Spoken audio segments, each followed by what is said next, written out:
नमस्कार दोस्तों। Hello everyone. The Core IAS के मंच से आप सभी लोगों का स्वागत है।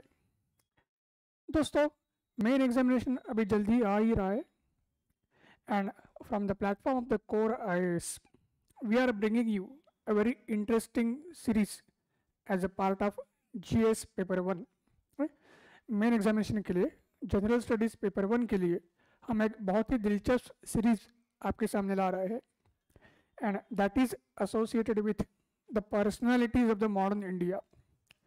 सिलेबस में क्लियरली मेंशन किया है कि जो लीडिंग पर्सनालिटीज थी, ठीक, जिन्होंने राष्ट्रीय आंदोलन में एक महत्वपूर्ण योगदान दिया था, those who ultimately shaped the freedom movement and independent nation of India. On such a personalities, UPSC normally asks the question.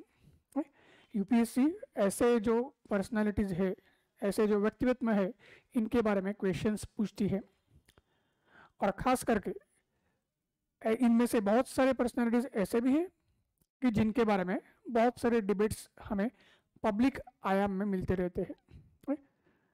आज का जो मीडिया का ज़माना है, खास करके सोशल मीडिया, डिजिटल कंटेंट और जो पॉलिटिकल कंट्रोवर्सीज आती रहती है, सो वहाँ पे बहुत सारी चीज़ें ऐसी होती है कि जो हमारे मान्यवर व्यक्ति थे, जिन्होंने राष्ट्रीय हमारा जो आंदोलन था उसमें जो महत्वपूर्ण योगदान दिया था, उनके बारे में कई कंट्रोवर्सीज आती रहती है, क्रिएट की जाती है फॉर द रिस्पेक्टिव इंटरेस्ट।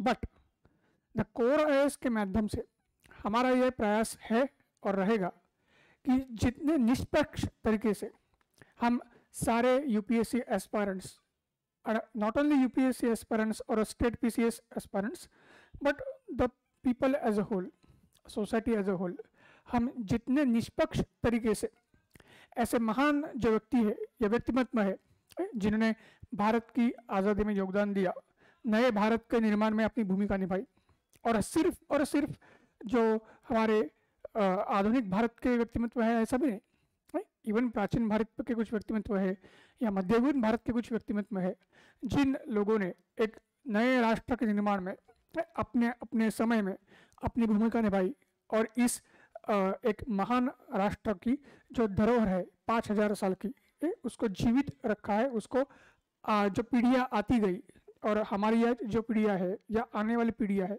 उनके लिए जो उन्होंने योगदान दिया है या उन्होंने जो एक अपना लक्ष्य रखा था, इन सारी चीज़ों के बारे में हम डिस्कस करेंगे। लेकिन जैसे कि मैंने बताया, our focus will be mainly on the civil servant aspirants and specially how basically we should in a very unbiased impartial manner be able to write an answer with respect to such a personalities. तो अगर बात करते हैं तो we already get past year questions also, by which we get to know how the questions are set by the UPSC.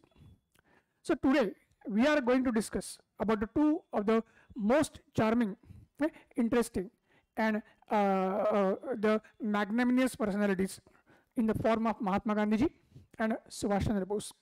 और जैसे मैंने बताया, ये इन दोनों का जो contribution है, they both of them are known as like one of the greatest sons of the mother India, और उनका जो contribution है for a freedom struggle, there is no question and doubt about that.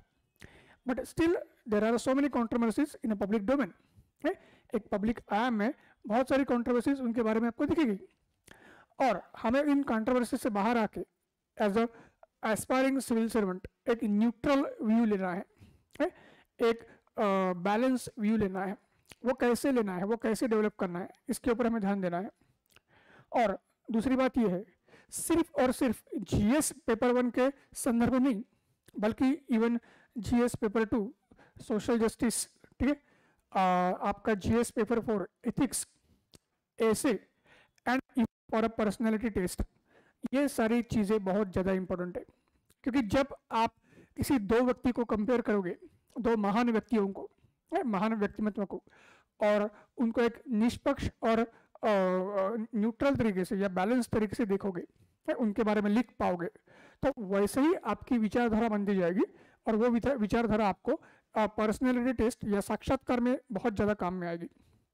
और उसके साथ साथ एक रिस्पॉन्सिबल जो सिटीजन की भूमिका होती है as a aspiring civil servant, वो आप निभाओगे। सिविल सर्वेंट बनने के बाद भी आप वो भूमिका निभाओगे, और सिविल सर्वेंट बनने से पहले भी आप समाज में, आपके आस पड़ोस में, ठीक है, लोगों के साथ बातचीत करके, इंटरेक्शन करके उनको एक सही दिशा दे सकते हो। ठीक है, लोगों के मन में जो भी इन कंट्रोवर्सीज की वजह से जो भी एक गलत धारणा किसी एक व्यक्तिमत्व के बारे में तैयार होती है, उस धारणा को भी आप बड़ी सहजता से आप नकार सकते हो, आप हटा सकते हो, और उनको एक सही दिशा दिखा के उनको एक अच्छी तरीके से हिस्ट्री को प्रस्तुत कर सकते हो, इतिहास को प्रस्तुत कर सकते हो।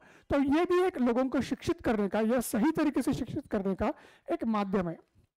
और कोर आईएएस के माध्यम से हम हमारा जो प्लेटफॉर्म है, हमारा ये प्रयास रहेगा ही कि ज़्यादा से ज़्यादा लोगों तक ये मैसेज पहुंच जाए कि कैसे निष्पक्ष तरीके से हमें बहुत सारी जो महान पर्सनालिटीज है उनको देखना चाहिए और उनके योगदान को देखना चाहिए। So let's start now my friends, how we can go towards discussing the great personality like Mahatma Gandhi and Subhash Chandra Bose. और इसमें अभी पास्ट ईयर का क्वेश्चन तो देखेंगे ही, उसके साथ साथ प्रयास ये रहेगा, ये एक पर्पसफुल डिस्कशन रहेगा। This is not a forum for debate, this is not a forum for the sake of discussion, it is a purposeful discussion.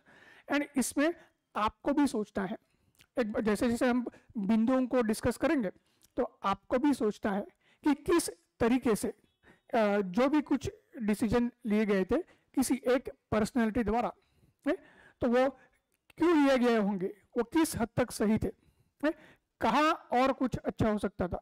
तो ये हमारे प्रिपरेशन के दौरान हम खुद सोच भी सकते हैं। और ख़ास करके फोकस ऐसे रहेगा चूँकि वर्ड लिमिट के अंदर हमें आंसर लिखना है, तो बहुत सारे बिंदुओं के ऊपर डिस्कस करने के बावजूद हमें बिंदुओं के ऊपर ध्यान देके कैसे कम शब्दों में अच्छा और इफेक्टिव आंसर लिखना है, ये भी आपको अपने आप पता चल जाएगा कि कौन से मुद्दों को हम लेंगे, प्रायोरिटीज दे सकते हैं और कैसे उसको निष्पक्ष तरीके से रख सकते हैं। और सुभाष चंद्र बोस या गांधी जी जिसे आज हम डिस्कस कर रहे हैं, तो उनके क्या क्या डिफरेंसेस थे, उनमें क्या मतभेद थे, क्या उनके बीच उनकी राय थी या उनके एक देखने का नज़रिया था, और वो हमेशा ही एक झगड़ा पैदा करने वाला या एक दूसरे के बीच टकराव पैदा करने वाला रहा था, या उसके आगे जाके भी कुछ था। तो ये सारी चीज़ें हमें देखनी पड़ती है। तो चलिए दोस्तों देखते हैं, पहले क्वेश्चन देखिए। तो क्वेश्चन अगर देखेंगे तो हमें ये क्लियर होगा that in 2016 the question has been asked, and the question basically mentions highlight the differences in approach of Subhash Chandra Bose and Mahatma Gandhi. ठीक है, highlight the differences in the approach of Subhash Chandra Bose and Mahatma Gandhi in a struggle for freedom. ये UPSC 2016 का question है, और यहाँ पे हमें highlight करना है या प्रकाश डालना है इसके ऊपर कि सुभाष चंद्र बोस और महात्मा गांधी इन दोनों का फ्रीडम स्ट्रगल या स्वतंत्रता आंदोलन के दौरान, ठीक है, अपना अप्रोच कैसे था, और उस अप्रोच के दौरान ठीक उनमें कोई डिफरेंसेस थे या नहीं। गांधी जी किस तरीके से वो फ्रीडम स्ट्रगल को देख रहे थे, ठीक है, और उन्होंने उस फ्रीडम स्ट्रगल में क्या क्या भूमिका निभाई थी। सुभाष चंद्र बोस उस हमारे स्वतंत्रता आंदोलन को किस तरह से देख रहे थे और उनकी भूमिका क्या थी, और दोनों में क्या खास डिफरेंस था, और सिर्फ वो डिफरेंस ही था या और भी कुछ था, वो हमें देखना पड़ता है। ठीक, तो यहाँ पे तो डिफरेंसेस के बारे में लिखा गया है, बट नॉर्मली हमें ये भी देखना है कि कहाँ कहाँ उन दोनों में एक म्यूचुअल कंसेंट था, एक म्यूचुअल पार्टनरशिप थी, वो भी देखना है। तो इसी बिंदुओं को लेके हम अभी शुरुआत करते हैं। तो सबसे पहले अगर बात करेंगे, सबसे पहले अगर बात करते हैं तो बात आएगी, एक हमें आपको डिकोड भी करना है मिथ वर्सेस रियलिटी। हमें क्या करना है, डिकोड भी करना है मिथ वर्सेस रियलिटी। क्यों? क्योंकि जैसे हमने देखा है ये एक पब्लिक परसेप्शन में, मीडिया प्लेटफॉर्म्स में, पॉलिटिकल प्लेटफॉर्म्स, ऑनलाइन प्लेटफॉर्म पे, सोशल मीडिया पे always debates are going on and some controversies are fuelled कि गांधी जी और सुभाष चंद्र बोस सिर्फ और सिर्फ एक दूसरे के राइवल थे, एक दूसरे के एक तरीके से वो दुश्मन थे, ऐसे दिखाने की कोशिश की जाती है। कुछ विचारधारा के लोग गांधी जी को अपनी तरफ खींचते हैं, कुछ विचारधारा के लोग सुभाष चंद्र बोस को अपनी तरफ खींचेंगे। कुछ राजनीतिक व्यक्तित्व जो है वो किसी एक व्यक्तित्व का नाम इस्तेमाल करेगा अपने खुद के फायदे के लिए, या जिस राजनीतिक दल को वो बिलोंग करते हैं उस फायदे के लिए।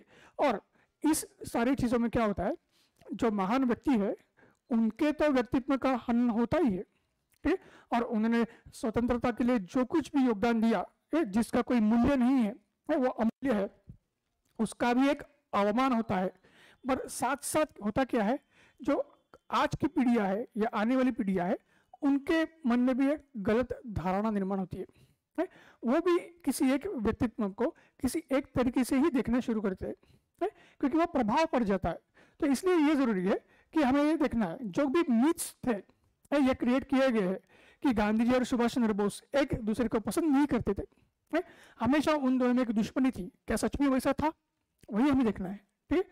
क्या वहां पे जो उनके मतभाव थे या मतभेद थे, वर दे ओनली आइडियोलॉजिकल डिफरेंसेस और वर दे पर्सनल डिफरेंसेस, ठीक। उनके मतभेद को उन्होंने पर्सनली लिया था या नहीं लिया था, वो भी देखना है। या उनमें कुछ म्यूचुअल रिस्पेक्ट और लव भी था, मतलब एक दूसरे के प्रति सम्मान प्यार था या नहीं था, ये भी देखना है, ताकि हमारे सामने सच निष्पक्ष तरीके से in a very unbiased and impartial manner the truth should come out, right? So this is the case, and in that fashion we will now see how the things are going. और ये जरूरी क्यों है? Because we have to develop the perspective of an aspiring civil servant, right? Everything we have to see from an eye of an aspiring civil servant. हमारे नजर बाज की नजर होनी चाहिए, एक बाज की तरह हमें बहुत बारीकी से सारी चीजों को देखना है, right? तो इसलिए मैंने मेंशन भी किया है, we have to develop the perspective of an aspiring civil servant, and that is what the core IAS is striving for. core IAS का यही प्रयास है कि एक impartial, neutral, the completely balanced civil servant कैसे तैयार किया जाए, इसके ऊपर core IAS का फोकस है। तो बात करते हैं कि अगर सुभाष चंद्र बोस और महात्मा गांधी जी इनके बीच में मतभेद थे, तो डेफिनेटली थे, ठीक, क्योंकि जैसे हम देखते दो व्यक्तियों को जब हम कंपेयर करते, चाहे वो सामान्य व्यक्ति हो या महान व्यक्ति हो, कोई भी दो व्यक्ति एक जैसे नहीं हो सकते, ये प्रकृति या कुदरत का नियम है, सिंपल, और होने भी नहीं चाहिए, वरना इस दुनिया में विविधता नहीं मिलेगी।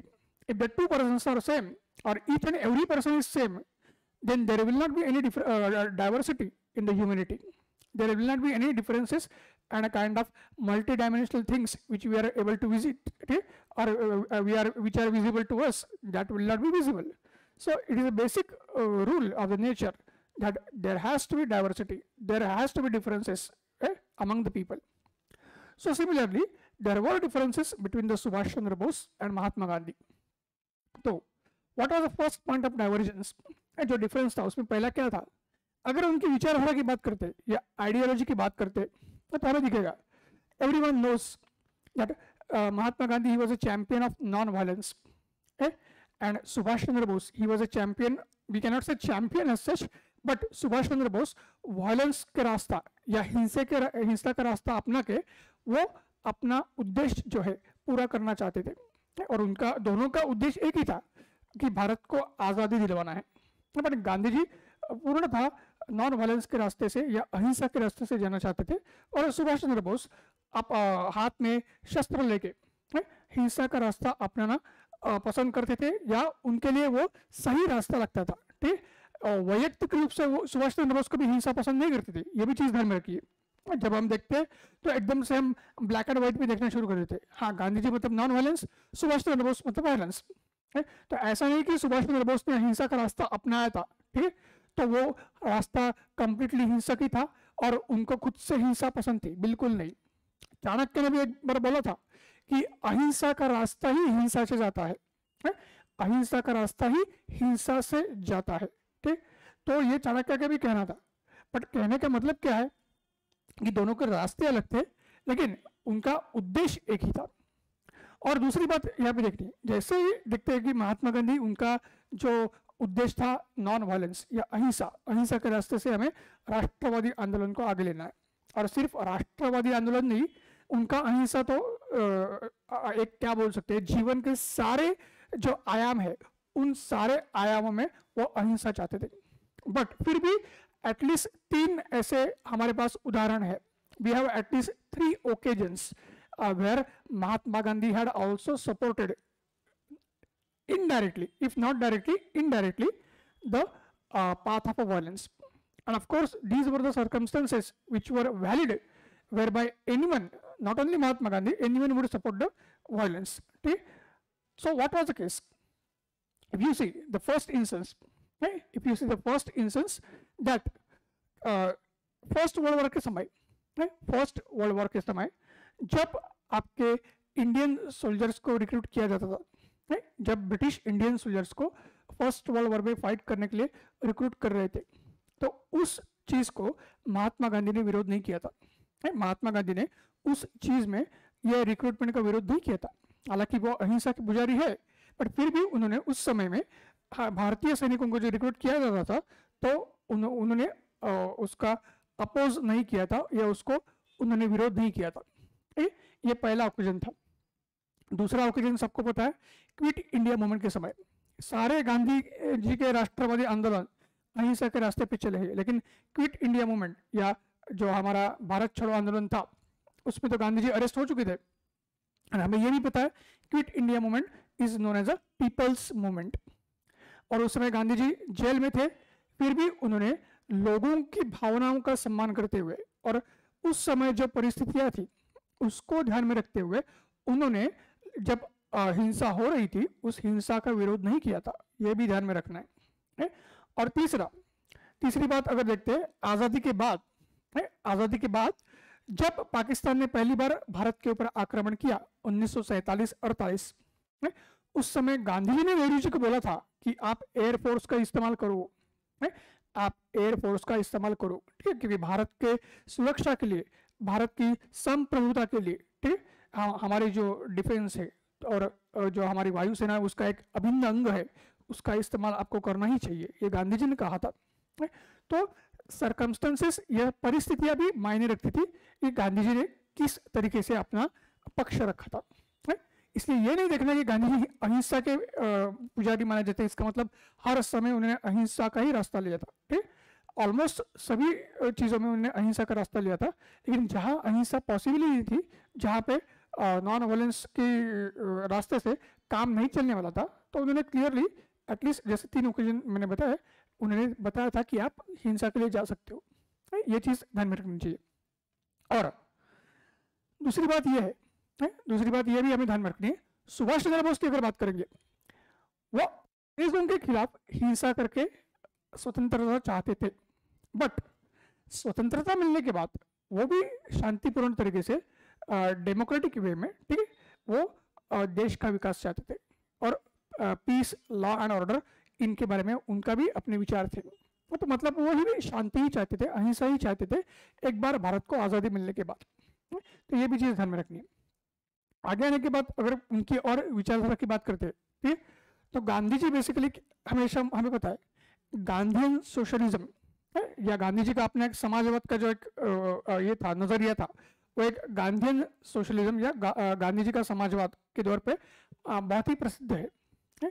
तो गांधी जी बेसिकली जैसे हमें पता है, he was rooted in Indian traditions, he was deeply influenced by the ancient traditions and culture of India, including the village way of life. And accordingly Gandhi ji ये चाहते थे कि जो समाजवाद, ठीक, या जो सामाजिक जो विकास आना चाहिए और सर्वसमावेशक विकास, उसमें बेसिकली गांव और जो हमारे वल्नरेबल सेक्शंस है उनको पूरी तरीके से ध्यान में रखते हुए भारत के जो परिस्थितियां है, गांधी जी का हमेशा वही रहा है कि जो परिस्थितियां जिस हिसाब से अनुकूल है उसी हिसाब से हमें जाना चाहिए। तो जो समाजवाद भारत की परिस्थितियों के हिसाब से अनुकूल है या जरूरी है उसी हिसाब से हमें जाना चाहिए। इसलिए गांधी जी का जो समाजवाद है उसको एक गांधी जी को यह भी कहा जाता है कि he was a conservative socialist. ये चीज़ ध्यान में रखिए। हालांकि सुभाष चंद्र बोस का जो समाजवाद था तो वो तो समाजवाद जैसे हमारे यूरोप में उसका उदय हुआ था, जिस सोशलिज्म एंड कम्युनिज्म का, तो उसी जो समाजवाद या सोशलिज्म है उसको सुभाष चंद्र बोस फॉलो करते थे। And being a young personality he was a believer in a radical socialism. Being a young personality, he was a believer in a radical socialism. This point we have to keep in mind. ठीक, हालांकि हमें यह भी पता होना चाहिए कि Subhash Chandra Bose basically he was more of a socialist and less of a communist. वो वामपंथी उनका झुकाव था, but he was less of a communist.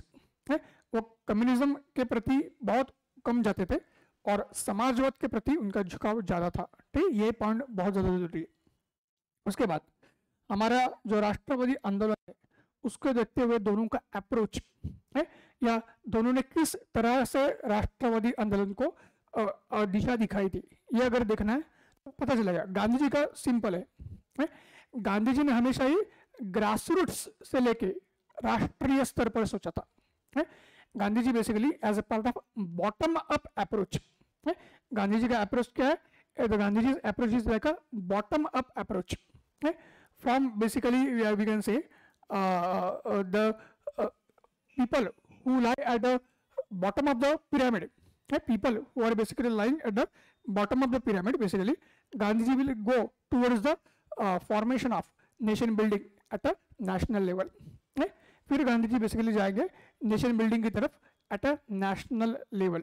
ये पॉइंट ध्यान में रखिए, ठीक है। और सुभाष चंद्र बोस क्या करेंगे? जहां गांधी जी रुके हुए थे या जहां गांधी जी ने छोड़ा था वहां से सुभाष चंद्र बोस पकड़ लेंगे और वो आगे निकल जाएंगे।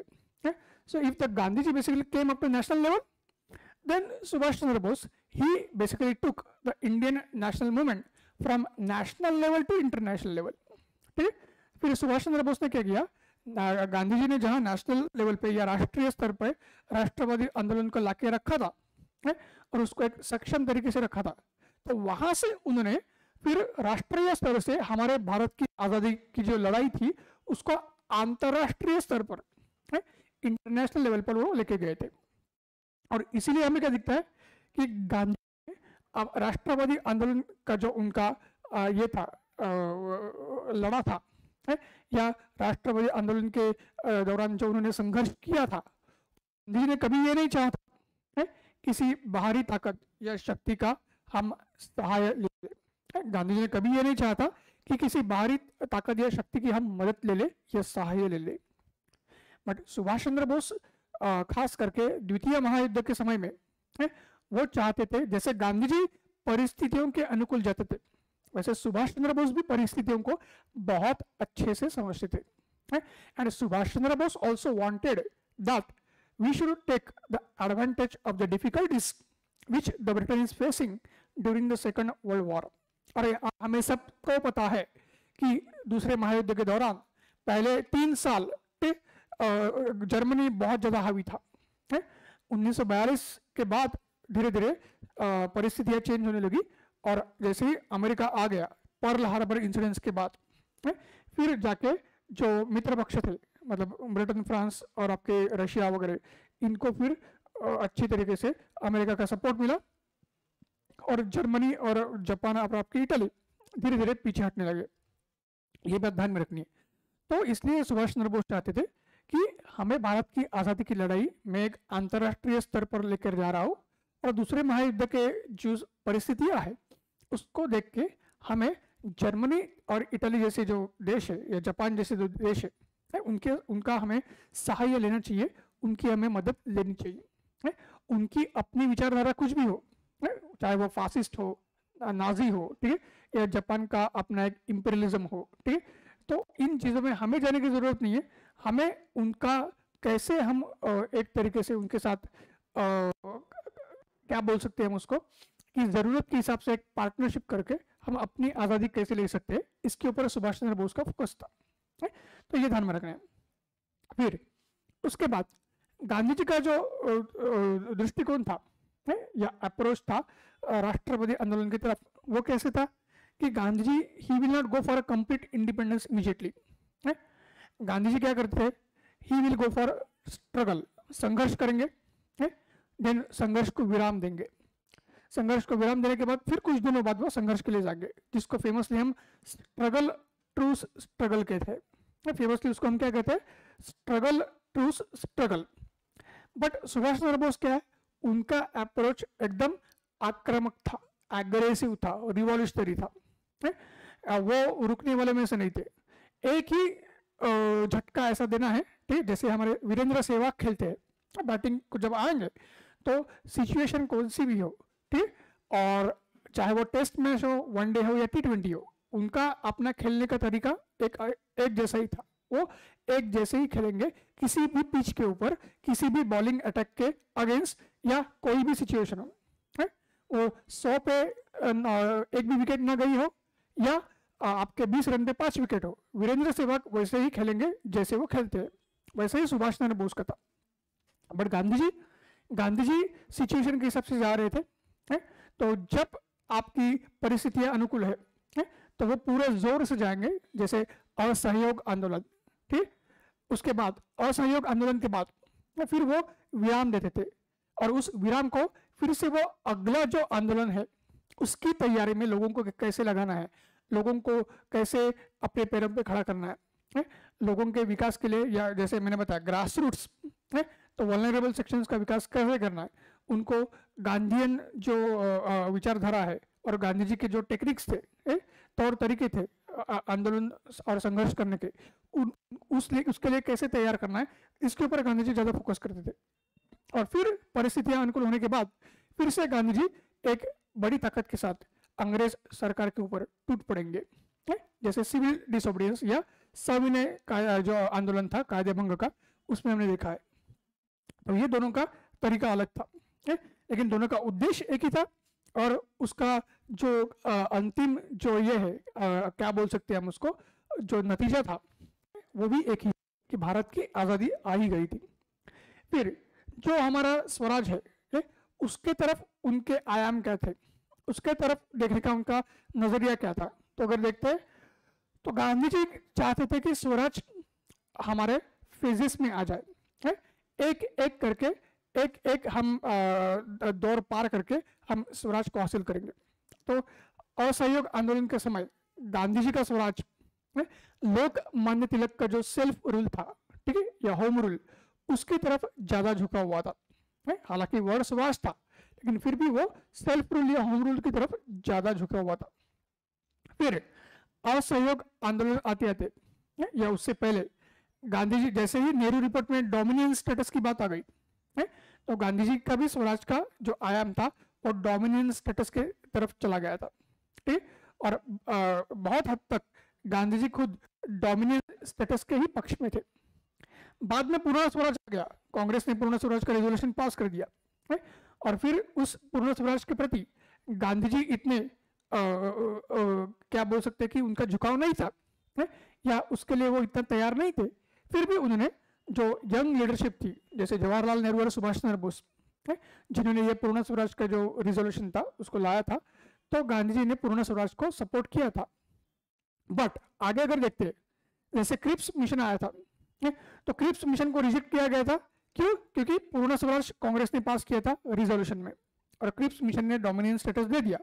इसलिए गांधी जी ने अपना खुद का डोमिनियन स्टेटस का जो विश्वास था उसको बाजू में रख के कांग्रेस और देश के हित में जो भी था उसी हिसाब से क्रिप्स मिशन को हटा दिया था, मतलब रिजेक्ट किया था, ठीक। फिर जैसे ही दूसरे महायुद्ध में दिखा उनको कि परिस्थितियां फिर से इंग्लैंड की तरफ आ रही है, और इंग्लैंड के साथ बातचीत हो सकती है और आगे बहुत कुछ किया जा सकता है, और खास करके मुस्लिम लीग हावी होने की वजह से जो अखंड भारत को एक खतरा पहुंच सकता है, तो उसके लिए जरूरत पड़ी तो फिर से हम डोमिनियन स्टेटस पे आ सकते हैं। इसलिए हमें दिखेगा कि भारत का बंटवारा रोकने के लिए, to prevent the partition of India, Gandhi ji was even ready to come back from the demand of Purna Swaraj और complete independence to the demand of dominion status. ये चीज ध्यान में रखनी है, ठीक। भारत का बंटवारा रोकने के लिए या पार्टीशन रोकने के लिए गांधी जी फिर उन्होंने ऐसा भी ये दिखाया था कि पूर्ण स्वराज से अच्छा है कि हम डोमिनियन स्टेटस की तरफ वापस आ सकते हैं, बट किसी भी हालत में पार्टीशन नहीं होना चाहिए। तो this was a flexible strategy with which Gandhi ji was going.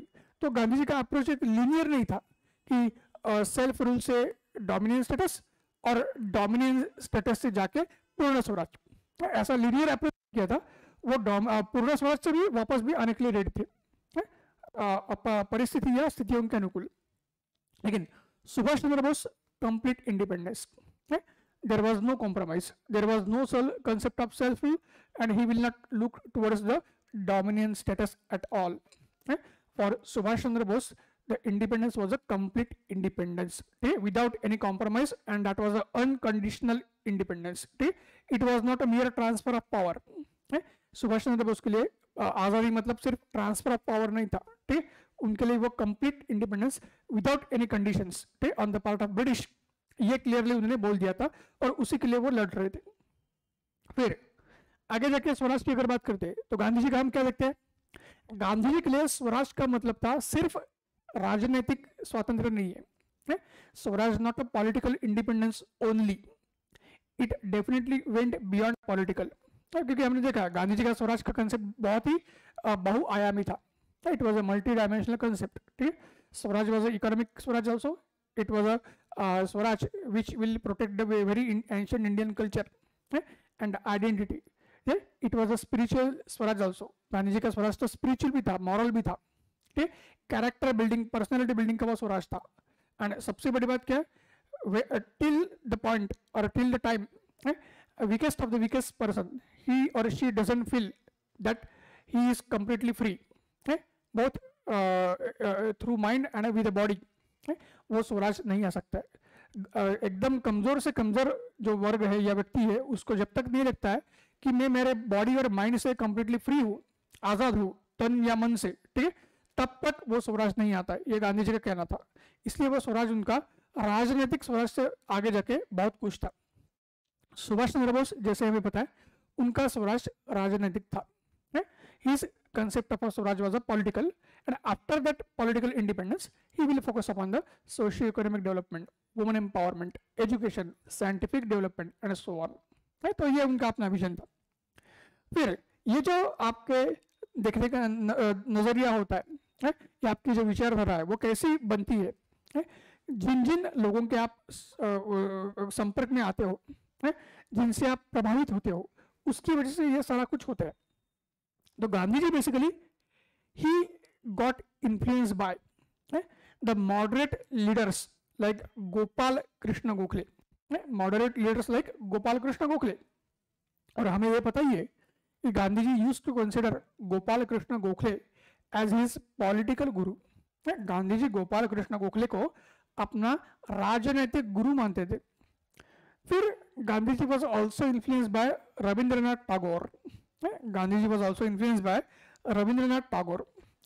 और ये जो लोग थे, हालांकि Rabindranath Tagore was not a part of Congress, he wasn't a moderate leader of the Congress as such, but point is that Rabindranath Tagore also through his with his ideology and through his ideology he was promoting more and less a very sophisticated point of view, the point of view which was more and less a moderate one. He wasn't promoting any extremist view, he wasn't promoting any aggressive and the views which can incite or which can instigate someone to go for, we can say, aggressive activities, ऐसा उनका कभी भी नहीं था। इसलिए जो विचारधारा थी रविंद्रनाथ टैगोर की वो भी एक मॉडरेट या उदारमतवादी जैसी ही थी, ये चीज़ हमें ध्यान रखना है। और इन दोनों का खास करके गांधी जी के ऊपर प्रभाव ज़्यादा था अगर भारत की बात करते हैं, और इसकी वजह से गांधी जी का अप्रोच भी जो एक था बहुत ही मॉडरेट अप्रोच था, एक बैलेंस अप्रोच था। हालांकि गांधी जी मॉडरेट भी नहीं थे, वो एक्सट्रीमिस्ट भी नहीं थे, उनका एक अपना ही ऑरा था, ठीक, उनका एक अपना ही एक क्या बोल सकते हैं कि एक उन्होंने एक ऐसा निर्माण किया था, एक पिक्चर, या उन्होंने ऐसा एक अपना स्तंभ निर्माण किया था कि जिसकी बात तो सभी करते थे, चर्चा सभी करते थे। फिर भी हम ये कह सकते हैं कि गांधी जी जरूर एक धीमी गति से और एक अपने खुद के विचारों के साथ और दूसरों के विचारों को लेके आगे जाके देश की आज़ादी की लड़ाई लड़ना चाहते थे, ये चीज़ ध्यान में रखनी है। पर सुभाष चंद्र बोस हमें पता है he was influenced by extremist leaders and their ideology. So Arvind Ghosh, Chittaranjan Das, और खास करके जब बोल्शेविक रिवॉल्यूशन या जो रशियन रिवॉल्यूशन हुआ था, उससे सुभाष चंद्र बोस बहुत ज़्यादा प्रभावित थे। और ये जो एक्सट्रीमिस्ट लीडर थे वो बंगाल से ही थे, सुभाष चंद्र बोस भी बंगाल से ही थे, and Bengal had become a land of revolutionary movement.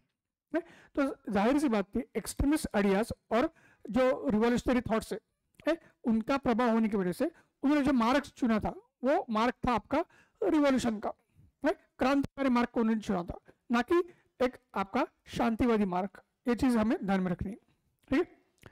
उसके अगर आगे जाएंगे फिर आपको दिखेगा दैट ये सारे जो डिफरेंसेस थे, ये जो जैसे मतभेद थे, इसको लेकर फिर बहुत सारा हंगामा हुआ है और ये दिखाने की कोशिश की गई थी कि गांधी जी और सुभाष चंद्र बोस एक दूसरे को पसंद नहीं करते थे और they would not see an eye to an eye, ठीक है। एक बात तो है, Subhash Chandra Bose he had started his career during the non cooperation movement, ठीक है। सुभाष चंद्र बोस ने अपना जो देश के लिए जो अपना राजनीतिक करियर बोल सकते हैं या एक जो क्या बोल सकते हैं, he had sacrificed his life towards the Indian freedom struggle as a freedom fighter, ठीक है, right since non cooperation movement, और जो कि एक शांतिवादी आंदोलन था गांधी जी के नेतृत्व में, ये भी चीज ध्यान में रखनी है। पर पॉइंट इज दैट 1930s खास करके सिविल डिसओबीडियंस मूवमेंट खत्म होने के बाद सुभाष चंद्र बोस और महात्मा गांधी इनके बीच के जो डिफरेंसेस थे या मतभेद थे वो बहुत ज्यादा आगे आने लगे थे और वो अपने चरम पे पहुंचे थे जब हम देखते हैं 1939 Tripuri session of the Congress. 1938 में जो कांग्रेस का सेशन हुआ था, हरिपुरा सेशन, जिसपे पहली बार सुभाष चंद्र बोस प्रेसिडेंट बने थे, और फिर 1939 त्रिपुरा में कांग्रेस का जो सेशन हुआ था उसमें फिर से सुभाष चंद्र बोस कांग्रेस के प्रेसिडेंट चुने गए थे। और खास बात ये थी, जैसे हम सबको पता है कि उन्होंने जो गांधी जी के नॉमिनी थे, क्योंकि उस समय गांधी जी ने कांग्रेस छोड़ दिया था, गांधी जी के जो नॉमिनी थे पट्टाभी सीतारामैया, उनको सुभाष चंद्र बोस ने हराया था। हालांकि वो वेल कंटेस्टेड इलेक्शन था, सुभाष चंद्र बोस बहुत ही ऐसे मार्जिन से जीते ऐसा भी नहीं था, बट स्टिल सुभाष चंद्र बोस ने उनको हराया था। तो दूसरी बार सुभाष चंद्र बोस बने थे कांग्रेस के प्रेसिडेंट और he was very young also, और उनकी पॉपुलैरिटी बहुत ज़्यादा बढ़ गई थी। तो इसलिए इन चीज़ों को ऐसा दिखाने की कोशिश की गई थी कि कहीं ना कहीं गांधी जी को लगता था कि उनकी आइडियोलॉजी और विचारधारा खतरे में है, और गांधी जी तो नेहरू जी को अपना सक्सेसर मानते थे। गांधी जी ने नेहरू जी को अपना सक्सेसर नॉमिनेट किया था, तो उनको कहीं ना कहीं लगता था कि नेहरू जी को भी खतरा है सुभाष चंद्र बोस की वजह से। तो ये ऐसी सारी चीजें दिखाई गई है, प्रत्यक्ष में ऐसा कुछ नहीं था, प्रत्यक्ष में ऐसा कुछ नहीं था। यह भी दिखाया गया कि गांधी जी अगर सुभाष चंद्र बोस को क्रिटिसाइज कर रहे थे, ठीक, उनके ऊपर टिप्पणी कर रहे थे, आलोचना कर रहे थे, या उनको अगर पसंद नहीं कर रहे थे, एक कांग्रेस के अंदर गुटबाजी हो रही थी, राजनीति चल रही थी, तो उसका रीजन था कि सुभाष चंद्र बोस नाजी और फांसी आइडियोलॉजी है, उन आइडियोलॉजीज को या विचारधाराओं को सपोर्ट करते थे और अहिंसावादी रास्ते से वो नहीं चल रहे थे, इसलिए वो गांधी जी को पसंद नहीं था। ऐसा दिखाया गया है, वैसा कुछ नहीं है, क्योंकि गांधी जी व्यक्ति स्वतंत्र को उतना ही सम्मान देते थे और सुभाष चंद्र बोस ये कोई आम व्यक्ति नहीं थे। भले उम्र में वो कितने भी छोटे हो गांधी जी से, गांधी जी को पूरी तरीके से पता था कि उनको किस तरीके से सम्मान देना चाहिए, ठीक है। और सुभाष चंद्र बोस देश के लिए क्या कर सकते हैं ये उन्हें पता था, और देश हित के खिलाफ में वो कुछ नहीं करेंगे ये भी उनको उतना ही पता था। तो ये एक विचारों की लड़ाई हो सकती है, ठीक है, पर ये लड़ाई कभी वैयक्तिक रूप में कभी सामने नहीं आई थी।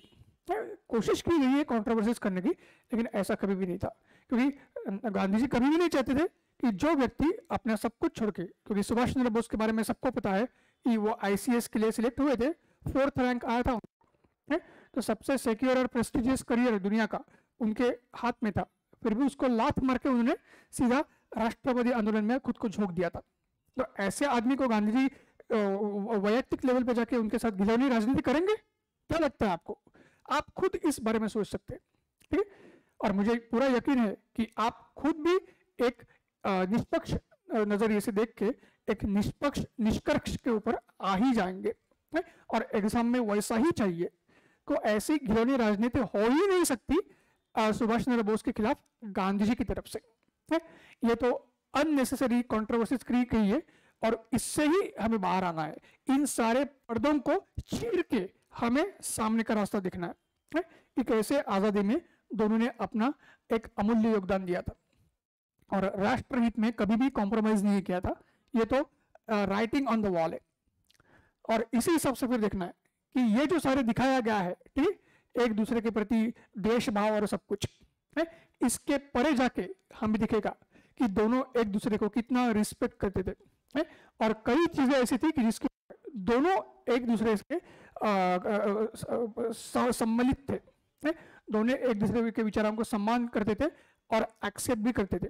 तो आप देख सकते हैं when it comes to secularism, when it comes to pluralism, and when it comes to humanism, both Mahatma Gandhi and Subhash Chandra Bose, they were together. Both of them did not want the partition of India.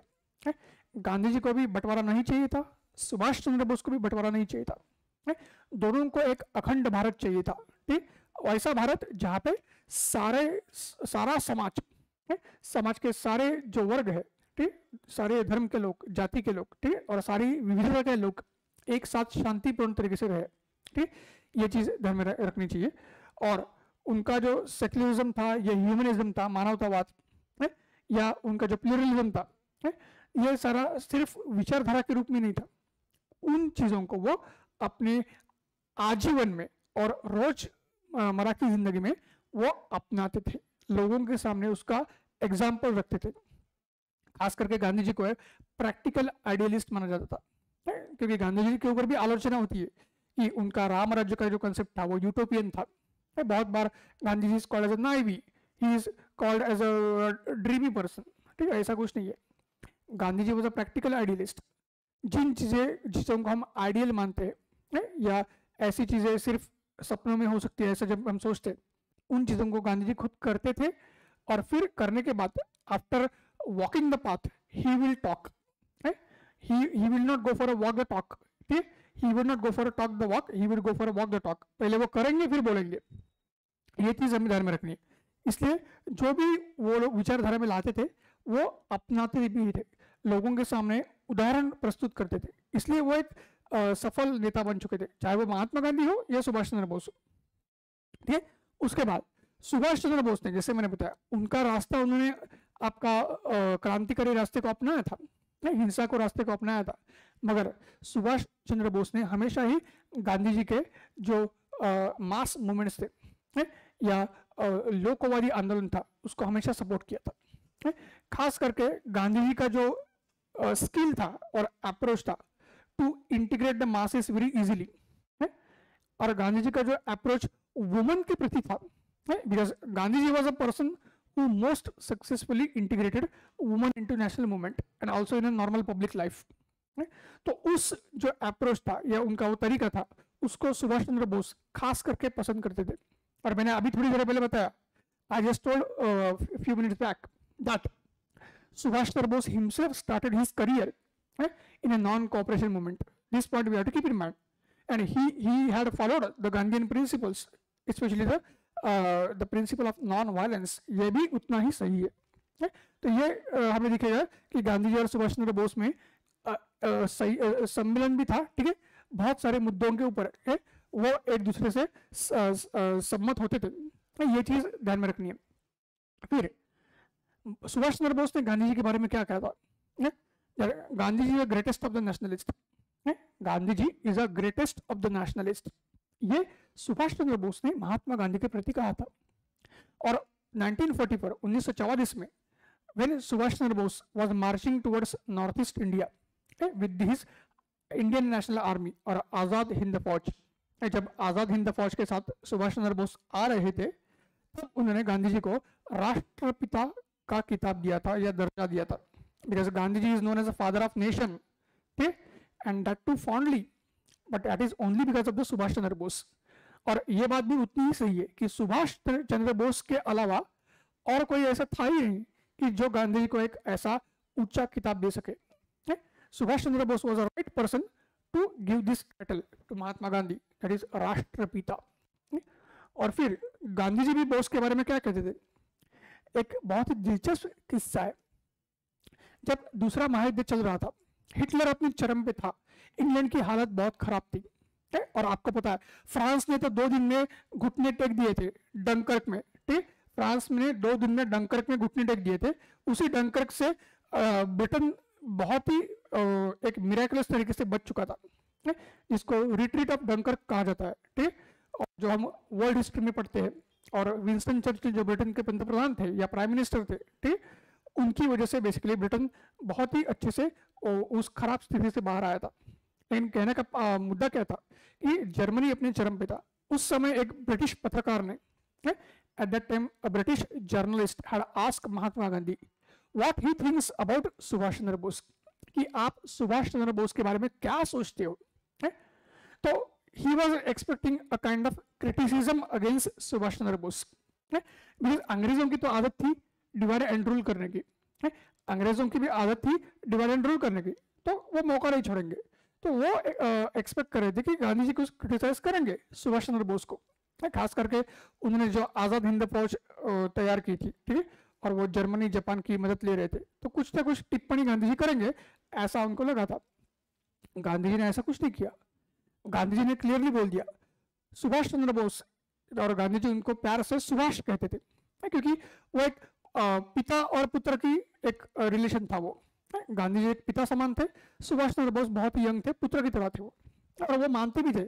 Subhash Chandra Bose उनको एक पिता की तरह मानते थे और गांधी जी उनको पुत्र की तरह मानते थे, तो इसलिए वो म्यूचुअल लव था, एक प्यार था, एक रिश्ता था, ठीक, एक वो बॉन्ड था उन दोनों के बीच, कतई वो हेट्रेड या एक तरीके से वो द्वेष नहीं था, ध्यान में रखना।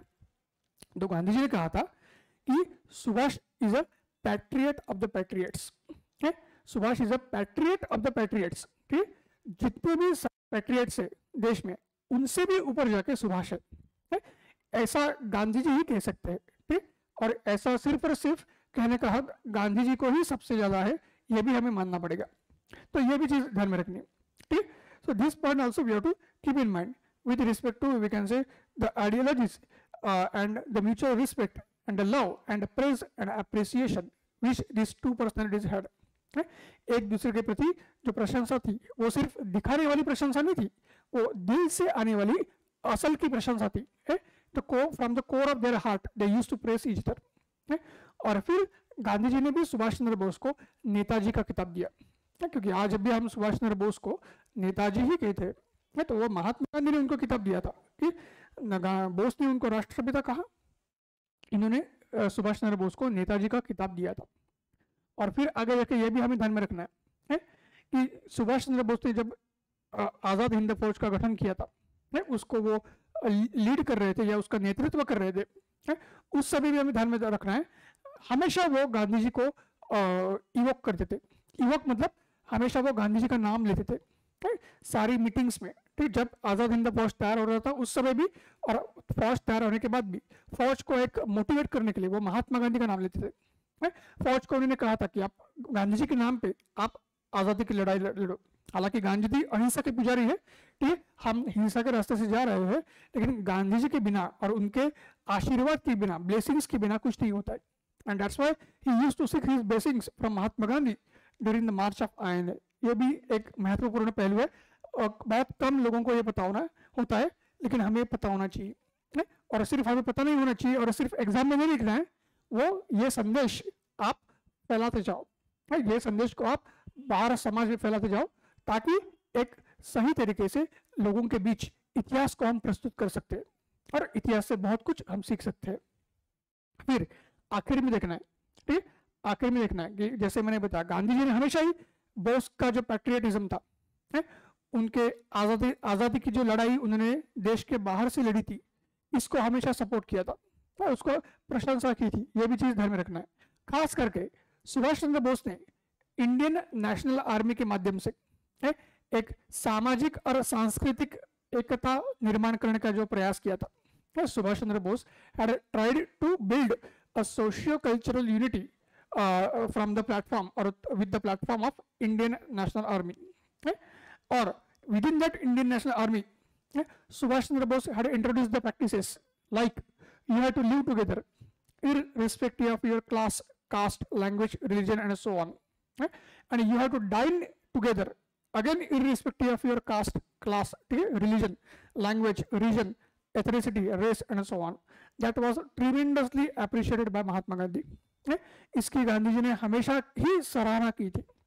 तो ये फिर दिखा देता है कि कैसे उन दोनों के रास्ते अलग थे लेकिन फिर भी उनकी मंजिल एक ही थी।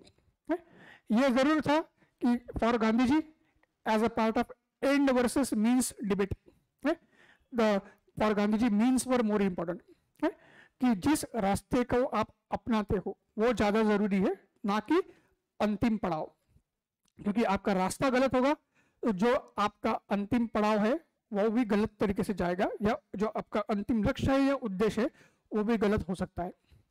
सुभाष चंद्र बोस के लिए क्या था कि अपना अंतिम लक्ष्य महत्वपूर्ण है, किसी भी रास्ते से वो होना चाहिए लेकिन उस लक्ष्य को हमें पूरा करना है, रास्ता कोई भी हो सकता है।